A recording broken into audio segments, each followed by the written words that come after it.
that we can finally get together and really touch base and work together. You know what I'm saying? So my whole idea about this is just really touch a base and wrap it down. So I want to go around, show people a little bit of Starke. Let's do it. Let's go.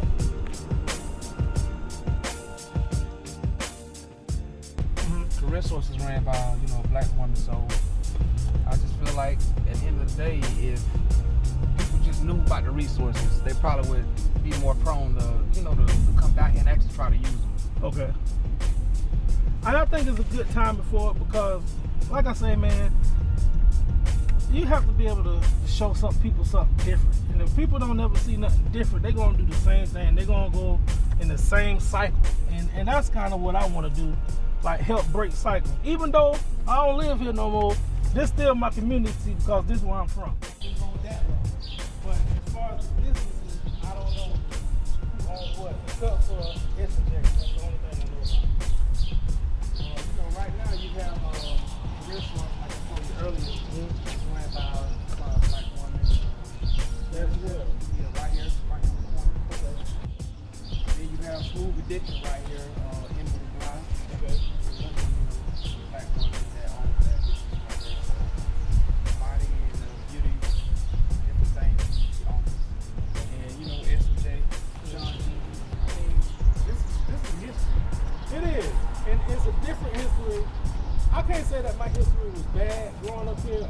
I just remember a drugstore used to be the Rexall or something. Okay. I remember it used to be an ice cream shop, and then this was a shoe store. Yeah. And the movie theater still there. But like, it is good because now you got black people in these buildings. When at one point I don't feel like that would have been possible. So I think it's a good time now.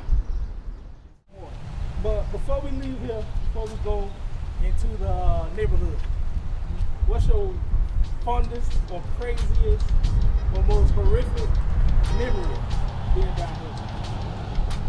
Probably back in the days when we used to walk from the rec, actually to Crack Street.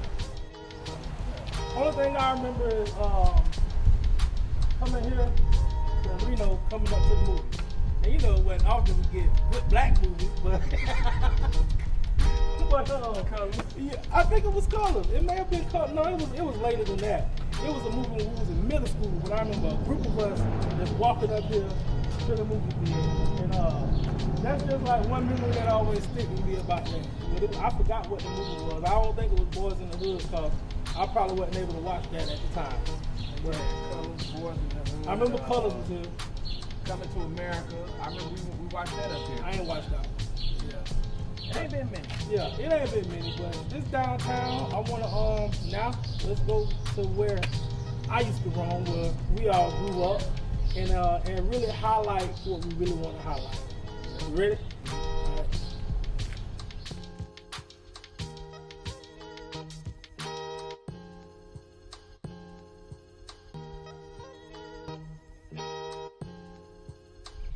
All right, so we stopped at the railroad track before we actually went into what we call our neighborhood. And I think we stopped here because it's a significance from what I was told growing up about the railroad track. Do you have any stories that you remember? I just know of just hearing from a lot of the older people in my family and just some people, friends and family. They just told you when you was young, your family just told you, your parents, whoever, grandparents told you, hey, whatever y'all do, stay on this side of the tracks. So you know what you were signing up for if you went anywhere else. Right. And see, it all tie back in because from what I remember and the things that I was told, people could correct me if I'm wrong, but just like you said, certain things you couldn't come across these railroad tracks for. I mean, but when you get over here where we going, you'll see that it was a lot of stuff that we had, and we were self-sufficient. The neighborhood was self-sufficient. It had its own schools, own grocery store, own corner store. It had its own movie theater. But it's like, people like my kids, they don't know that. All they see is they know certain houses that we go to, and this is who lives here, and this is who lives here. But nobody really remember the rich heritage and the stuff that we own for ourselves across these tracks. And I just wanted to stop here because It's like the divide has been broken. Because now you can go over these tracks, and now we own businesses over these tracks. So I'm like, it's time to expand, and it's okay. We can come from over the tracks now. Yeah. You know, and when we come over here, make things better for somebody else. It's almost like that hand that's reaching back, pulling out. So I just wanted to stop here, see what you thought about it, see if you had any significance or knew anything that I knew about these railroad tracks.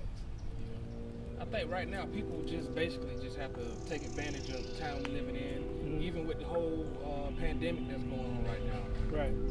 Everything is shut down, and a lot of, instead of people, you know, I hope everybody taking this time to actually strategize, to work on that idea, to get that certificate, that degree, or you know, whatever that you know that you could be doing, because you didn't have the time because of the whole hustle and bustle of working a 9-to-5 job. Right. And now, you know, at least you had what 2 months almost now. Almost, yeah. Yeah, you have time. So. And you got a stimulus check. Yeah, it may not be much. You do something with that stimulus check. Yeah.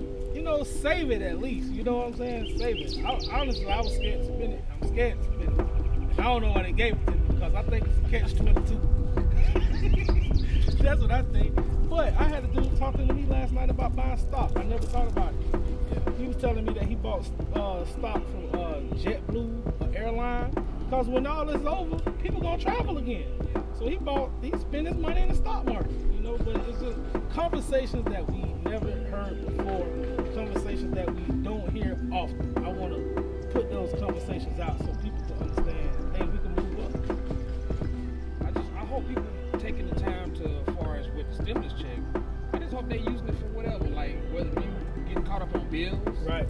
or if you want to go out and invest in, I don't know, a camera or a computer to start your own business, or you know, whatever you need, but not just to go get some money just to, you know, have fun with and just kick back with. Like, use it as a stimulus. Like, most of the stimulus is to get back to the, you know, to the economy. So if they can do that with it, or whatever they investing in, I hope it's something that's going to be beneficial and it's going to last longer than, you know, than what it's meant to probably last. You know, just really make it count. I hope so. I hope so too. Yeah. I think that's a good stop, man. I just want to touch these railroad tracks, and we can go where we're going.